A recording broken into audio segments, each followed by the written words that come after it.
여러분 안녕하세요. 오늘은요, 날씨가 좀 춥기는 해도 야생동물을 보기 위하여 춘천 육림공원 호랑이사 앞에 나왔습니다. 이는 유네스코 자연유산으로 등재된 네팔 치트완 정글 속 사파리 여행을 소개해드리고 싶어서입니다. 흔히 네팔하면 히말라야의 고봉을 연상합니다만 이곳 국립공원은 해발 약 150m 내외의 저지대로 외코뿔소, 벵갈호랑이, 표범, 파충류 등 다양한 야생동물을 볼 수 있는 곳입니다. 먼저 앞선 여러 영상에서 소개해드렸듯이 네팔은 높은 히말라야 산맥에 자리잡아 나라 전체가 산악국가로 생각하기 쉽지만 국토 면적의 약 20%를 차지하는 인도와 국경을 이루고 있는 대개의 남부지방은 해발 50에서 200m의 낮은 아열대 기후지역입니다. 이러한 상식을 머리에 넣고 치트완 국립공원의 관문이자 인구 약 30만 명의 바라푸르시를 향해 수도인 카트만두를 떠난 지 약 30분 만에 공항에 내렸습니다. 공항 앞에는 개도국에서 보통 일반 대중에 발휘되어주고 있는 인력 트라이시클과 마차 등이 줄지어 손님을 기다리고 있었으며 시내에 들어서도 복잡한 분위기이긴 해도 역시 마찬가지 풍경이었습니다. 시내 중심가에서 멀지 않은 치트완 국립공원으로 가는 도중에 보이는 버스 지붕 위에 올랐던 승객들과 주변 농촌지역의 한가로운 모습은 마치 시간이 멈춰 서 있는 듯 했습니다. 목적지 인근의 야자수 등으로 잘 꾸며진 공원 식당에서 이른 점심을 먹으며 주변을 둘러보았습니다. 그리고 히말라야에서 발원하여 치트완 국립공원 사이를 지나는 길이 약 600km의 동랩티강을 둘러보는 카누에 올랐습니다. 강을 따라 수십 척의 좁고 긴 카누들은 정글 속을 오르내리고 있었습니다. 카누들이 좌우로 기우뚱거릴 때마다 놀라내는 사람들의 소리에 주변 야생동물들이 피하지 않을까 하는 생각마저 들었습니다. 깊은 정글과 나란히 하는 강가의 모래톱에는 태양열에 몸의 체온을 높이고 있는 악어들이 멀리 보였지만 가까이 할 엄두는 못 내고 있었습니다. 대신에 강 속에 모래를 퍼올리는 작업을 하는 사람들과 인사를 나누었습니다. 이렇게 카누 투어를 마치고 본격적인 정글 사파리 투어에 나섰습니다. 사실 이곳의 사파리는 국립공원 관광의 얼굴입니다. 국립공원 인근에서 관광객을 기다리는 매표소에서 절차를 밟고 코끼리 타는 곳을 통해 등에 오르니 농가 지붕이 살짝 아래로 보이는 게 코끼리의 키가 크다는 것을 실감합니다. 그리고 떠나기 전에 많은 양을 배설하는 것을 보며 덩치 또한 알아줄만 했습니다. 손님을 등에 태운 여러 마리의 코끼리들은 마을을 지나 치트완 국립공원 입구를 통과하여 정글 속으로 들어갑니다. 1973년에 설립되어 1984년 유네스코 세계자연유산으로 등재된 치트완 국립공원 내 숲속을 둘러보고 코끼리 가이드의 재미난 코끼리와의 묘기 등도 봅니다. 그러면서 약 150년 전인 1872년 세계 최초의 국립공원으로 지정된 미국의 옐로스톤 등과 우리나라의 여러 국립공원을 돌며 호연지기를 쌓았던 일들을 회상하고 있었습니다. 이러한 현장 투어를 통해 점차 파괴되어가는 자연 생태계의 현실을 인식하고 환경, 문화, 역사 유산을 보존해야 한다는 것을 새삼 일깨워주고 있었습니다. 도중에 사파리 오픈카도 만나 서로 손을 흔듭니다. 그런데 정말 보고 싶은 벵갈 호랑이, 표범 등을 만나기는 매우 힘든 일이라고 합니다. 대신에 특히 멸종 위기의 웨뿔 코뿔손을 본 일은 너무 좋았습니다. 보기만 해도 용맹스럽고 듬직한 모습에 사람들은 매료된 얼굴을 하며 감탄의 소리를 내고 있었습니다. 눈을 부릅뜨고 쳐다볼 때는 마치 우리를 향해 달려들 것 같은 느낌이 들어 순간 긴장되기도 했습니다.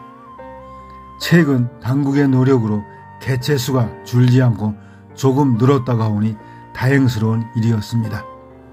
이런 얘기를 들으면서 우리 인간의 행동이 얼마나 중요한지 다시금 생각하게 합니다. 그 외에 사슴, 야생물소, 왕도마뱀, 흰개미집 등을 보니는 다양한 일이었습니다. 이러한 야생동물로부터 얻은 지식으로 우리의 삶을 윤택하게 해준 사례로 열대사막의 개미집 원리를 이용한 자연냉각 방식 건축물이 있음도 알았습니다. 거기에 이름을 하나하나 알 수 없는 500여 종에 이르는 다양한 조류 등이 있다는 보고입니다.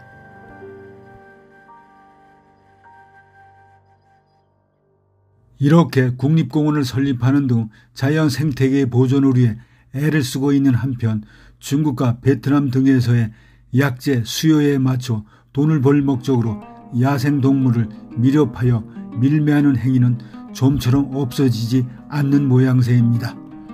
보도에 따르면 2017년만 해도 치투안 국립공원에서는 주민 300여 명 앞에서 호랑이와 표범가족 485개와 코뿔소, 코뿔 357개 등 야생동물 4천여 점을 압수하여 공개적으로 불태웠다고 합니다.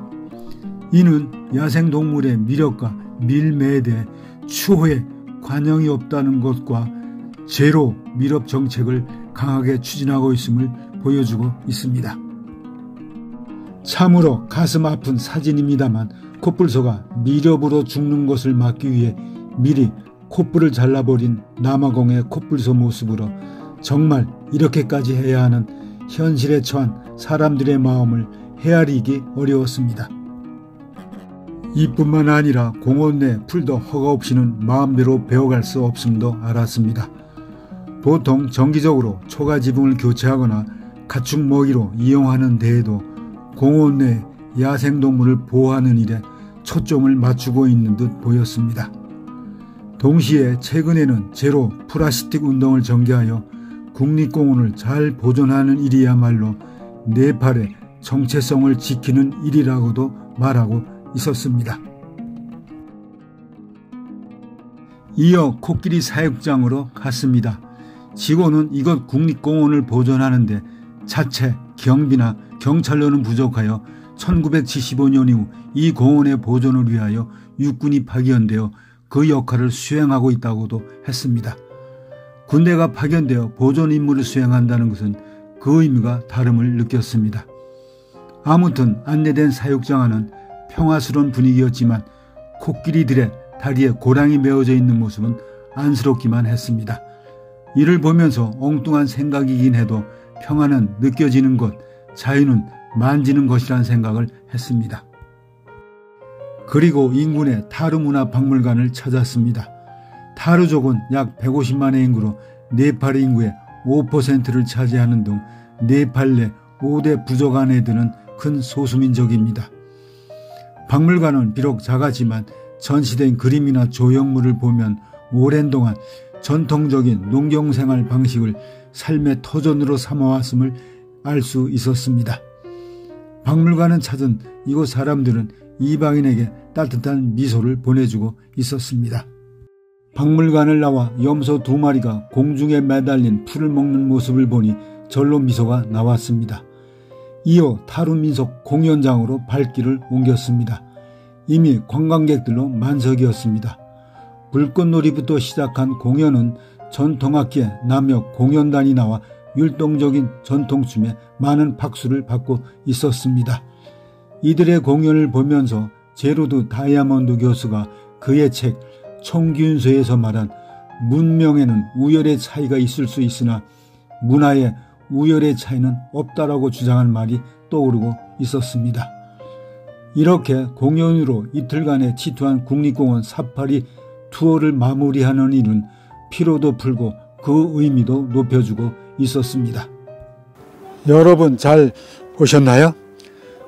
고봉의 히말라야 산악지역과는 달리 고온다습한 열대 몬순 기후의 특징을 보이고 있는 치투한 국립공원의 날씨는 네팔의 다양한 기후의 한 면을 보여줍니다.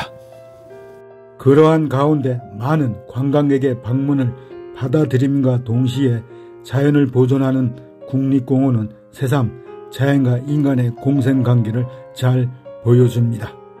자, 그러면 또 뵙기로 하고 여러분의 건승을 기원합니다.